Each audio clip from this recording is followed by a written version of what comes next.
જય દ્વારકાધીશ મિત્રો, આજે આપણે એક વાત કરવી છે. એક નાનકડો પ્રસંગ રામાયણનો લઈ લઈએ. રામ નાના હતા, બહુ નાના હતા, અને પોતે રમવા માટે ગયેલા. આંબલી પીપળીનો દાવ રમે છે. રામ ઉપર ગદ આવ્યો છે, રામનો વારો આવ્યો છે. એટલે દશરથ રાજા માતાને કહે છે કે કૌશલ્યા, કે જી સ્વામી, રામ કેમ હજી નથી આવ્યા? આ જમવાનો સમય થઈ ગયો, મોડું થઈ ગયું છે, હજી રામ કેમ નથી આવ્યા? રામને કોઈ બોલાવી લાવો. માતા કૈકેયીએ કીધું કે હમણાં હું જાઉં છું, ઉભા રહ્યો ઘડીક વાર. પણ એની પહેલા તો ઘણા બધા જઈને બોલાવી આવ્યા. રામ કીધું કે ના, હું નહીં આવું, મારી ઉપર ગદ છે, અને માં કૈકેયી બોલાવા આવે તો જ હું આવું એમણે કીધું છે. એટલે કૈકેયી માતાએ કીધું તો મારું છે તો હાલો હું જઈને બોલાવી આવું. અને ખરેખર મિત્રો કહેવાય છે કે માતા કૈકેયી રામને બોલાવવા માટે જાય છે અને કહે છે કે બેટા રામ, એ રામ. રામે દૂરથી અવાજ સાંભળી એને જોયું તો માતા કૈકેયી છે. એને હળી કાઢીને માતાને કીધું, માં તમે આવી ગયા, પણ મારી ઉપર ગદ લાગેલું છે. અરે બેટા, એવું ગદ તો પછી લઈ લેજે, પહેલા જમી લે. હાલ, બધા રાહ જોવે છે, મહારાજ પણ તારી રાહ જોવે છે, હાલ થોડું જમી લે બેટા. રામ કે છે, ના માં, હું જમવા નહીં આવું. તો કે કેમ બેટા? તો કે માં, એક મારી વાત સાંભળશો? શું? બોલ બેટા. ના, એમ નહીં. જો તમે એમ કહેતા હોય કે હા, હું જેમ તું કેમ કરીશ આવું મને વચન આપો, તો હું આવું તમારી સાથે. માતા કૈકેયી કે બેટા રામ, તું ક્યાંય વચન આપી દઉં? તારા માટે મારા પ્રાણ કાઢીને આપી દઉં? ના માં, પ્રાણ નહીં, એના કરતા પણ અઘરું છે. પ્રાણ કરતા પણ અઘરું છે. બોલો માં, કરી શકશો તમે? માતા કૈકેયી કહે છે, હા રામ, તું બોલ બેટા, તું જે કે એ હું કરું. પણ હાલ, તું હાલ. કારણ કે કૈકેયીને રામ એટલો બધો વાલો હતો કે પોતાનો પુત્ર કરતા પણ વધારે વાલો હતો. પોતાના ભરત કરતા પણ પોતે રામને વધુ લાડ કરતા, વધુ વહાલ કરતા. અને રામે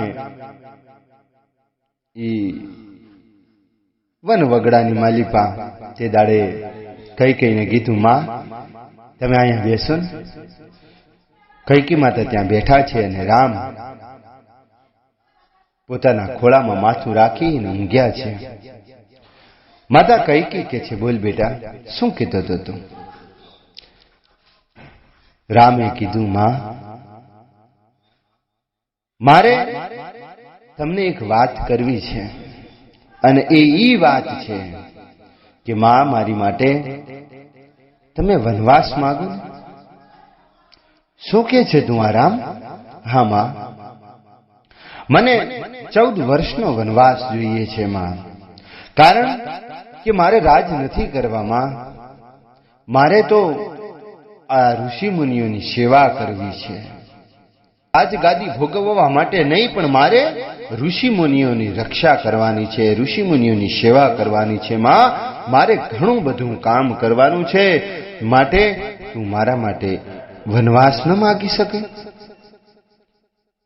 માં કૈકેયી ચોધાર આંસુડે રોવે છે કે રામ, મને આવું ના કહેતું બેટા, હું આવું સહન નહીં કરી શકું દીકરા, આવું ના કે મારા રામ, આવું મને ના કે. રામ કહે છે કે માં, તમે વચન આપ્યું છે, અને રઘુકુલ રીત સદા ચલી આઈ, પ્રાણ જાય પણ વચન ન જાય. માં કૈકેયી રામને ઘણું સમજાવે છે, પણ રામે કીધું કે માં, જો વચન આપ્યું હોય અને મિથ્યા થવું હોય, મિથ્યા કરવું હોય, તો તમારી મરજીની વાત છે માં.